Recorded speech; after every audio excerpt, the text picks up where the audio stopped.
의뢰인이라고 하는 한국 영화가 있습니다. 이 영화는 한 살인 사건을 두고 재판하는 과정을 다룬 영화입니다. 그 영화에 보면 한 할아버지가 증인석에 앉게 됩니다. 원래 이 할아버지는 증인이 되기 싫었습니다. 다른 사람의 일에 관여하기 싫다는 생각 때문에 귀찮다는 생각 때문에 하기 싫었는데 보상금을 받게 해주겠다는 그 말 때문에 증인석에 앉게 됩니다. 그래서 증인 선서를 이렇게 합니다. 양심에 따라 숨기거나 보태지 아니하고 사실 그대로 말하며 만일 거짓을 말하면 위증의 벌을 받기로 맹세합니다. 그리고 증인은 증언을 하는데 위증을 합니다. 왜냐하면 보상금을 받기 위해서. 지금 재판하고 있는 당사자에게 이 증언이 어떤 영향을 미칠 것인가에 대해서는 생각하지 않고 그냥 내가 어떻게 하면 보상을 받을 것인가에 대해서만 생각을 하면서 위증을 하게 됩니다. 저는 그 내용을 보면서 사람이 위증을 하는 목적은 자기 자신을 잘되게 하기 위한 것이구나라는 생각을 했습니다. 그 영화에서는 그 위증이 그렇게 큰 영향을 미치지는 않았습니다만은 결국 그는 위증 때문에 처벌을 받아야 되는 것 아니겠습니까? 위증을 한다는 것은 자기 자신의 안위와 영유를 목적으로 할 때 나타나는 것이구나 생각을 하게 됩니다. 그 증인이 선서했던 내용을 다시 한번 보면 양심에 따라 숨기거나 보태지 아니하고 사실 그대로 말하며 보태지도 않고 감추지도 않고 사실 그대로 말하는 것이 증인의 의무가 되는 것이죠. 사도들은 자신들을 증인이다 이렇게 불렀습니다. 이 32절 마지막 절 보시면은 우리는 이 일의 증인이요 자기에게 순종하는 자들에게 주신 성령도 그러하니라. 증인이라는 말에서 순교자라는 말이 나오지 않았습니까? 그런 것처럼 증인이 된다는 것은 굉장히 무겁고 또 진중한 의미를 지니고 있는 것입니다. 그래서 위증이란 있을 수가 없는 것이죠. 이 막대하고 중대한 이 사명에서 위증한다는 것은 있을 수 없는 일이다 생각하는 겁니다. 구약에 나오는 이스라엘도 증인이었고요. 신약에 나오는 교회도 증인이었습니다.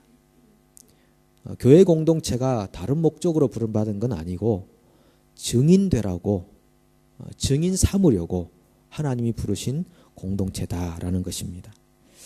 증인이라는 것은 참으로 중요한 존재지 않습니까? 우리가 살아가는 일상생활 속에도 그러합니다. 여러분 많이 경험하시는 이 자동차 사고만 해도 증인이 얼마나 중요합니까? 저는 한 번은 사고가 났고 사고를 당했는데 증인이 없어서 지루한 공방이 되겠다 하는 생각 때문에 포기한 적이 있습니다. 근데 한 번은 서로 증인을 해주겠다라고 길 가던 분들이 얘기해줘서 아주 순조롭게 일이 마무리된 일들도 있습니다. 증인의 존재는 중요한 어떤 역할을 감당하면서 사건을 순조롭게 처리하는데 아주 귀한 사명을 감당하는 것입니다. 교회가 그리스도의 증인이다, 증인 공동체다라는 것은 말 그대로 예수에 대한 증인으로서의 역할을 감당하는 공동체다라는 것이죠. 30절 31절에 보면 사도들이 이렇게 말합니다. 너희가 나무에 달아 죽인 예수를 우리 조상의 하나님이 살리시고 이스라엘에게 회개함과 죄사함을 주시려고 그를 오른손으로 높이사 임금과 구주로 삼으셨느니라. 이 사도들은 증인으로 부름받았는데 무슨 증인이냐 하면 예수 그리스도의 죽음과 부활에 대한 증인이었습니다. 그럼 사도들이 왜 이런 30절로 31절 같은 이 말씀을 왜 이렇게 해야 되며 왜 이런 상황이 생겼는지 또 누구에게 이 말을 하고 있는지를 한번 우리가 거슬러 올라가면서 본문을 생각해 보고자 합니다. 아나니아와 삽비라 사건 이후에 교회는 하나님을 두려워하게 되었습니다. 물론 세상도 하나님을 두려워하게 되었습니다. 그래서 하나님을 경외하는 마음에서부터 부흥이라는 것이 시작이 되었습니다. 부흥의 요소가 어떤 것들이냐 하면 표적과 기사가 나타나기 시작했고, 마음을 같이하여 열심히 모이기를 시작했고, 사람들은 교인들을 칭찬하기 시작했습니다. 그리고 많은 사람들이 주께로 회심하는 일들이 일어났고, 그 다음에 병든 사람과 귀신 들린 사람들이 사도들 앞에 나와서 다 고침을 받는 일들이 일어났습니다. 이걸 정리하면 표적이 나타나고 예배가 뜨거워지고, 그리고 회심의 역사가 일어나고, 그리고 치유의 역사가 그들 가운데 일어났습니다. 이런 뜨거운 교회의 부흥이라는 영적 결실이 그들에게 이루어지게 됩니다. 그런 반면 이 교회를 시기하는 무리들도 있었습니다. 유대교 지도자들이죠. 하나님을 믿노라고 자부했던 유대교 지도자들이 명명백백한 하나님의 역사들이 나타남에도 불구하고 교회를 시기하는 마음이 그들 속에 생겨나게 되었습니다. 그래서 가만히 생각해 보면 왜 이렇게 아이러니한 일들이 유대교 지도자들 안에 일어날까? 하나님을 섬기고 믿는다고 하는 분들이면 분명하게 보여지는 이런 기적들, 그리고 표적들, 그리고 역사들, 하나님의 역사가 아니고는 있을 수 없는 그런 현상들 안에서 하나님을 인정하고 그리스도를 인정해야 할 텐데 왜 이렇게 오히려 시기하고 불신하는 사람들이 생기는가, 이렇게 생각하지 않을 수가 없습니다. 그러나 사실 그렇게 놀랄 일도 아닙니다.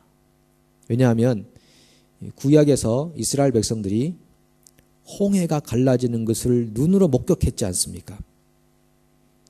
여리고성이 칼 한 번 쓰지 않고 무너지는 것을 눈으로 목격했지 않습니까? 눈으로 다 목격했음에도 불구하고 그들은 불신으로 가득 찼습니다. 그거 생각해 보면 지금 유대교 지도자들이 분명한 하나님의 역사에 확증이 있는데도 불구하고 시기하고 불신하는 모습은 그렇게 놀랄 일이 아니다 생각하는 것입니다. 교회는 탄생되던 처음부터 칭찬을 받는 공동체임과 동시에 미움을 받는 공동체였습니다. 지난 2000년간 교회는 칭찬도 받았지만 미움도 굉장히 많이 받았습니다.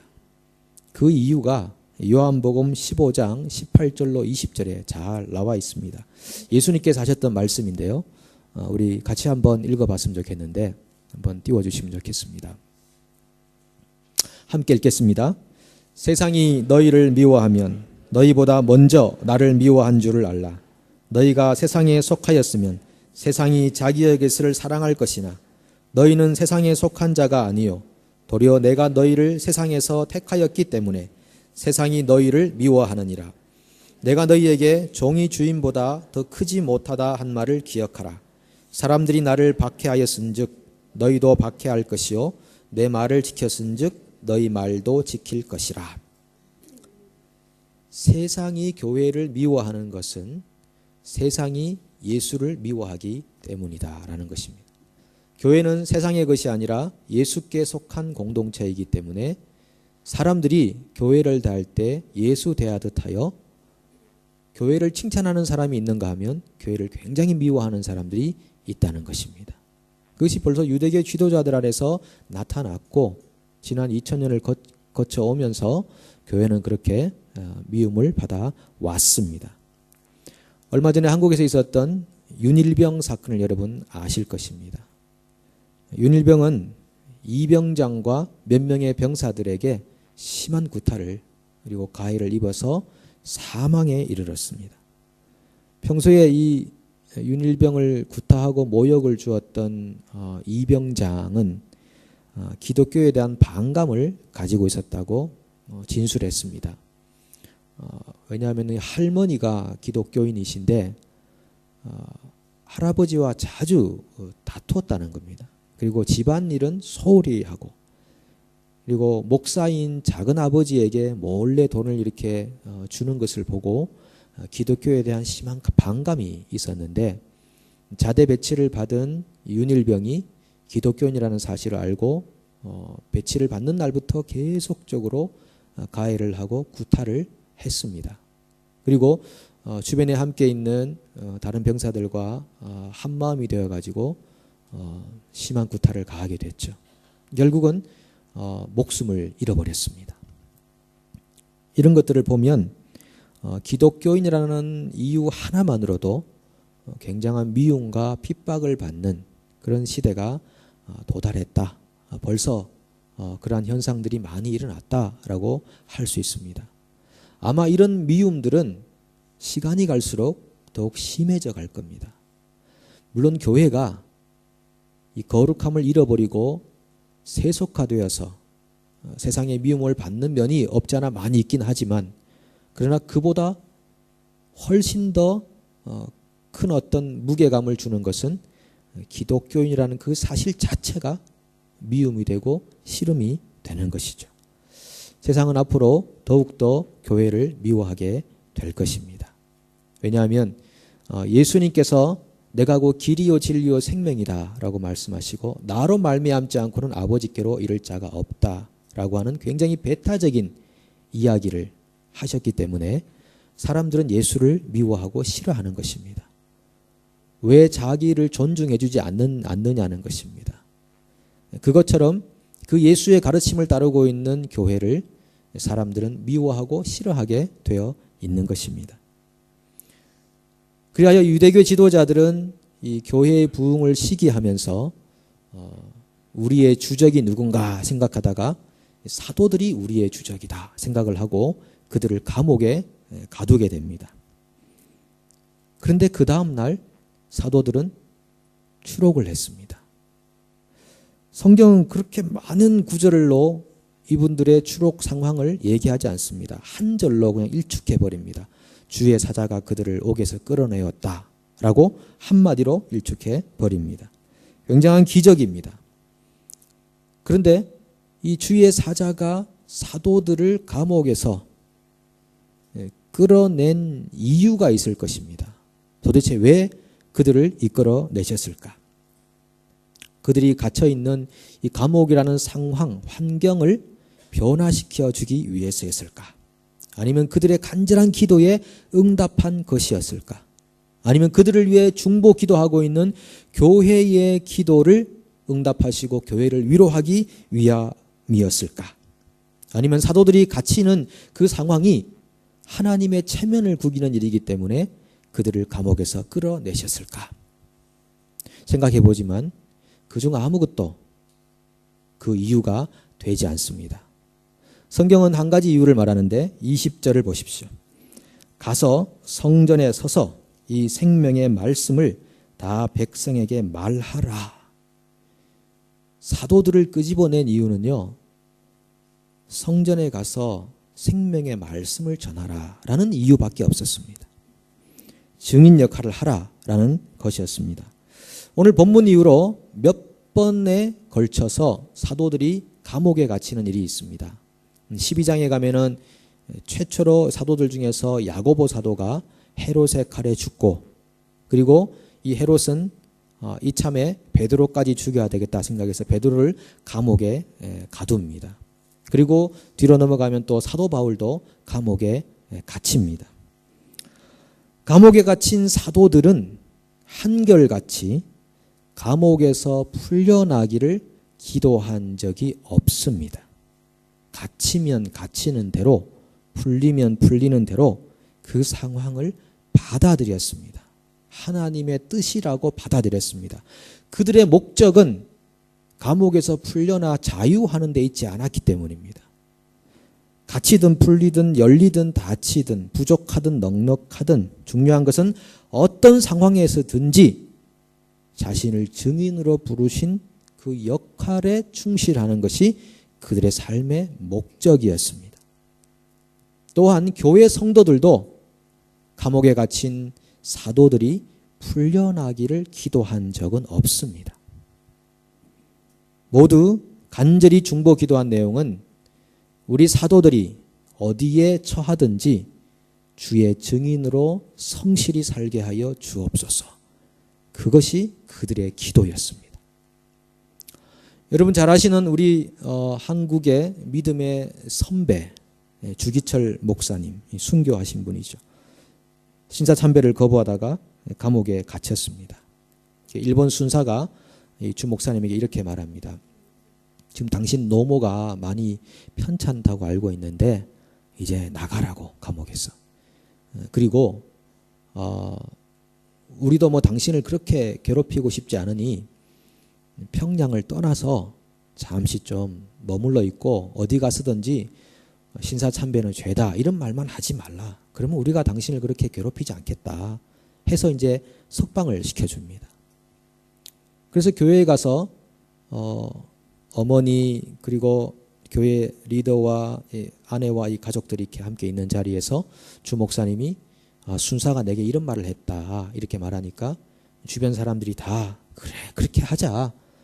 웬만하면 잠시 떠나만 있으라. 그러면 되지 않겠느냐. 서로 일신상 또 안위를 위해서 좋고 그렇게 하자 그러는데 그거를 반대하는 분이 있었습니다. 그분이 누군가 하면은 목사님의 부인이었던 오정모 사모님이었습니다. 그 사모님이 이렇게 말했습니다. 당신은 다시 감옥으로 들어가셔야 돼요. 그곳에서 끝까지 신사참배를 반대하시고 그곳에서 순교해야 됩니다. 감옥으로 들어가신 목사님이 자신이 이제 죽을 때가 되었다 싶어서 편지를 하나 집에다가 보냅니다. 여드레 후에는 이제 죽을 것 같습니다. 어머니를 잘 복양해 주세요. 어머님께 참 죄송합니다. 이 편지를 받아든 오정모 사모님이 이렇게 말했답니다. 아니 목사님이 아직 가정에 무슨 미련이 남아서 이런 것을 보낸다는 말입니까?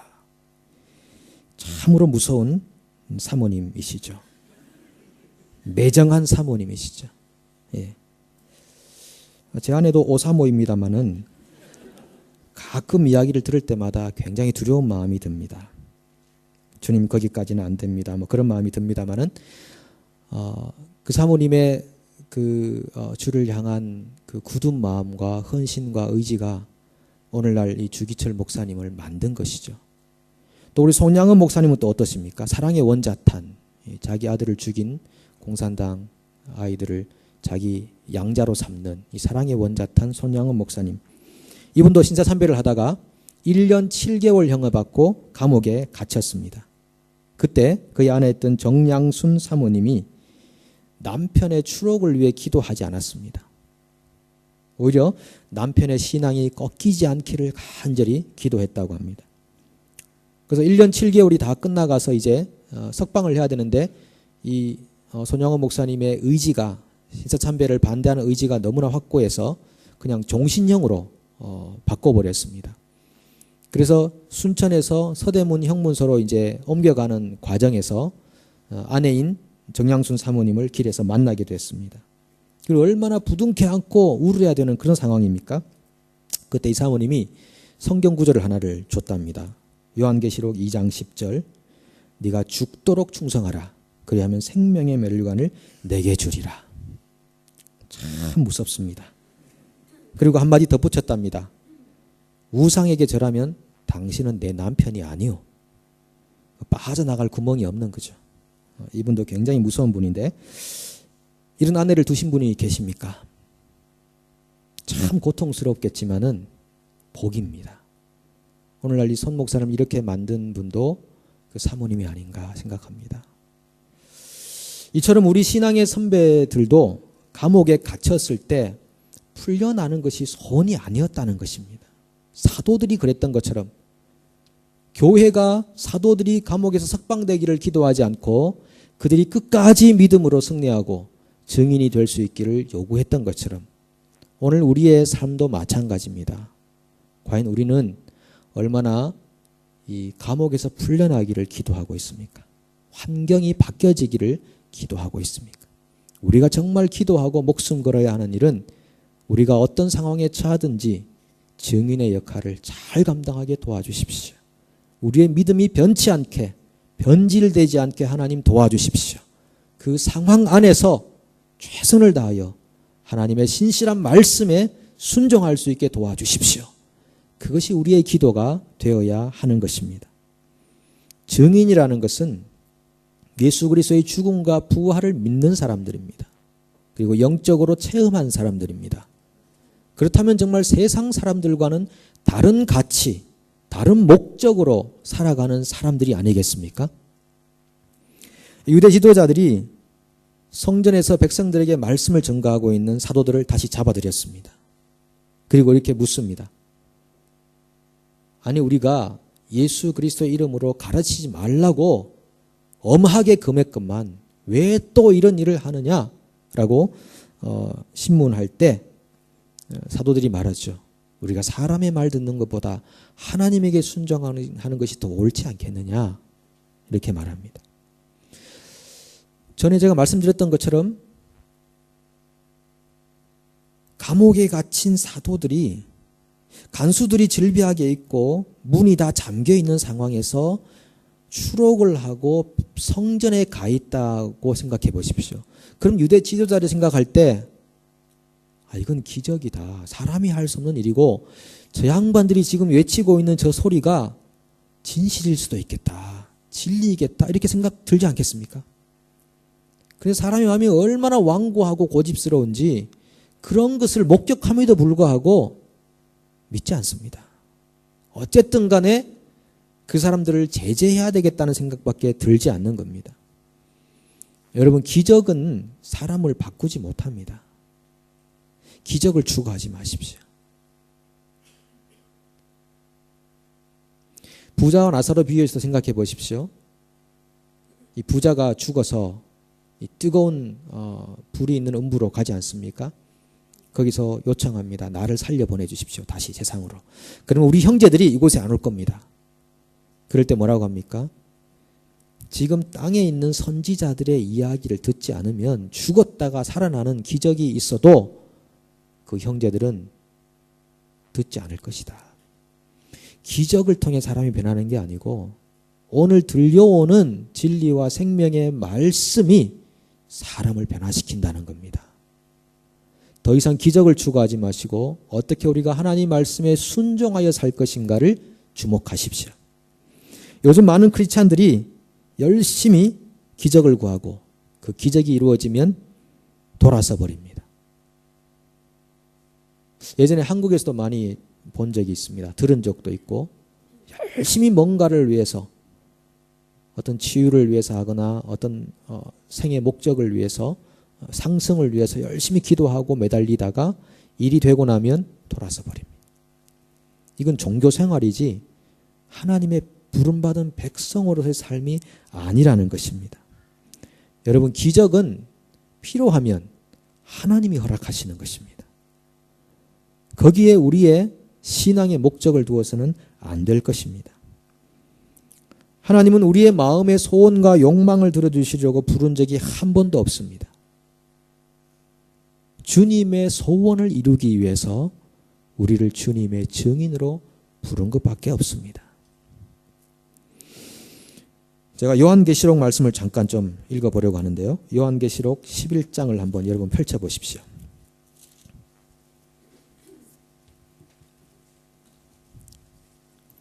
요한계시록 11장 3절부터 13절 말씀인데 우리가 조금 읽어가면서 나눠보기 원합니다. 요한계시록은 소아시아 7교회에 준 예수님의 편지이면서 오늘날 살아가고 있는 교회들에게 주는 편지인데 어떤 말씀을 하는지 잠깐 살펴보겠습니다. 3절을 같이 한번 읽어볼까요? 내가 나의 두 증인에게 권세를 주리니 그들이 굵은 베옷을 입고 1260일을 예언하리라. 여기 3절에 보시면은 두 증인이라고 하는데 이 두 증인이요 교회를 의미합니다. 왜냐하면 이 구약시대 때부터 증언을 하려면은 두세 사람이 증언을 해야 효력이 있는 거거든요. 두 증인이란 말은 이 시대의 교회를 의미하는데 이 시대 교회에게 권세를 주는데 그들이 1260일을 예언하니라. 1260일은요 3년 반을 의미합니다. 이 3년 반이라는 것은 예수님의 초림부터 재림까지의 기간, 이 기간을 3년 반이라고 하는데, 이 기간 동안 교회가 주로 하는 일은 예언하는 것, 하나님의 말씀을 전하는 그런 일을 한다는 것이죠. 그 다음에 4절부터 6절까지 같이 읽어보겠습니다. 그들은 이 땅에 주 앞에 서 있는 두 감람나무와 두 촛대니 만일 누구든지 그들을 해하고자 하면 그들의 입에서 불이 나와서 그들의 원수를 삼켜버릴 것이요 누구든지 그들을 해하고자 하면 반드시 그와 같이 죽임을 당하리라. 그들이 권능을 가지고 하늘을 닫아 그 예언을 하는 날 동안 비가 오지 못하게 하고 또 권능을 가지고 물을 피로 변하게 하고 아무 때든지 원하는 대로 여러 가지 재앙으로 땅을 치리로다.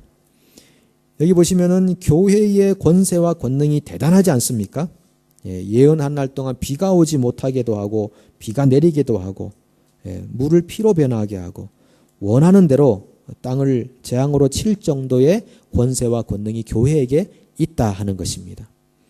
자, 그 다음에 7절부터 10절을 같이 읽어보겠습니다.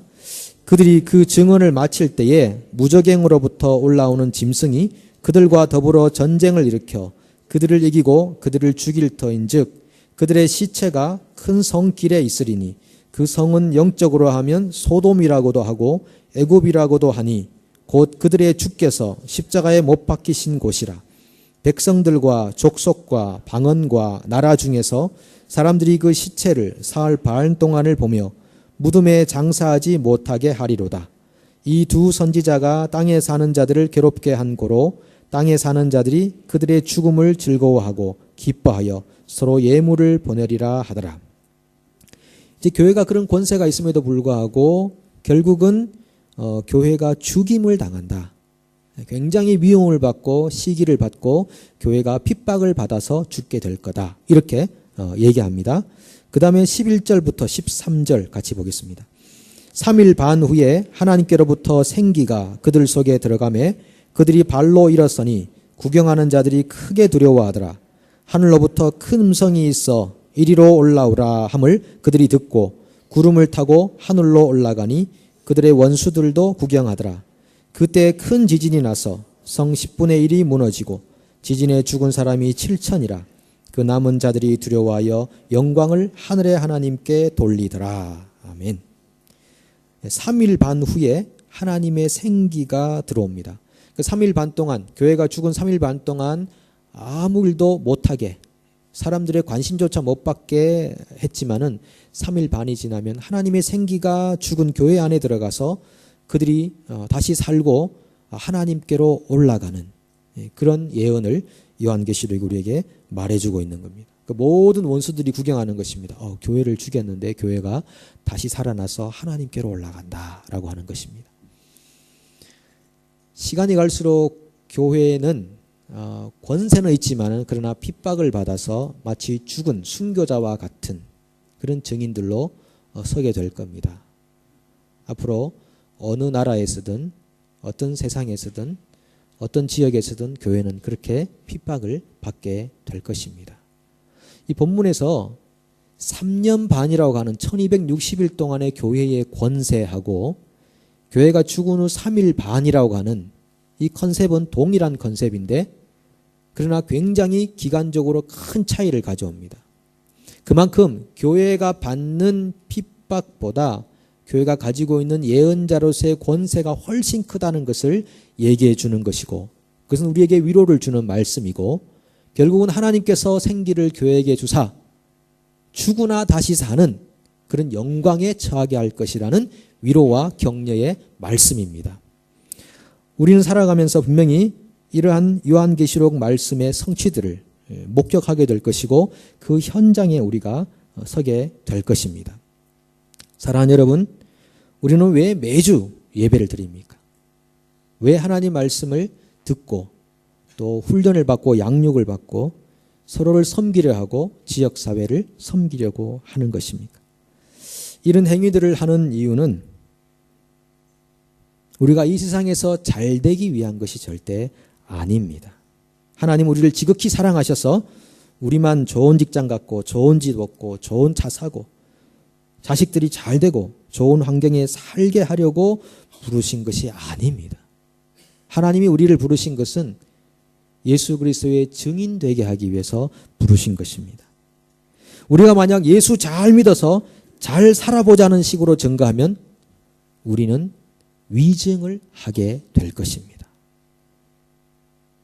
위증이란 자기 자신을 위해 증언할 때 나타나는 현상이기에 우리가 만약 그것을 위해 증거한다면 우리는 위증하고 사는 사람들이 될 겁니다. 증인으로 살다 보니까 삶의 질서가 생겨가지고 환경도 바뀌고 자연스럽게 상승이 일어나는 것은 너무나 지극히 당연한 일일 것입니다. 하지만 그것이 목적은 아니라는 것입니다. 사도들과 우리 믿음의 선배들이 그랬던 것처럼 우리 상황이 감옥이든 추록이든 부하든 가난하든 건강하든 불편하든 어떤 상황에 처하더라도 여러분 환경의 개선만을 위해 울부짖지 마십시오. 오히려 증언의 대상 되시는 주님을 위해서 여러분이 가지고 있는 복음의 진실만을 증거하십시오. 그럴 때 그 장소에서 예수 그리스도가 가지고 있는 권세와 능력의 생명의 부활의 역사가 나타날 것입니다. 여러분, 예수님의 죽음과 부활을 진실로 믿으십니까? 그렇다면 세상 사람들과 다르게 살아가십시오. 세상 사람과 나의 삶을 비교해 보십시오. 어느 한순간 조용히 앉으셔서 커피 한 잔 마시면서 조용히 한번 자기의 삶을 다른 세상 사람들과 비교해 보십시오. 나는 그들이 가지고 있는 목적과 같은 목적인가? 나는 그들의 가치관과 같은 가치관인가? 나는 그들과 같은 분별 기준을 가지고 있는가? 나는 그들과 같은 선택을 하고 있는가? 생각해 보십시오. 그래서 그 순간에 내가 세상 사람인지 그리스도의 증인인지를 다시 한번 돌아보십시오. 그리고 주님께서 나를 증인으로 부르셨다는 사실을 다시 확신하시고 증인처럼 살아가십시오. 기도하겠습니다.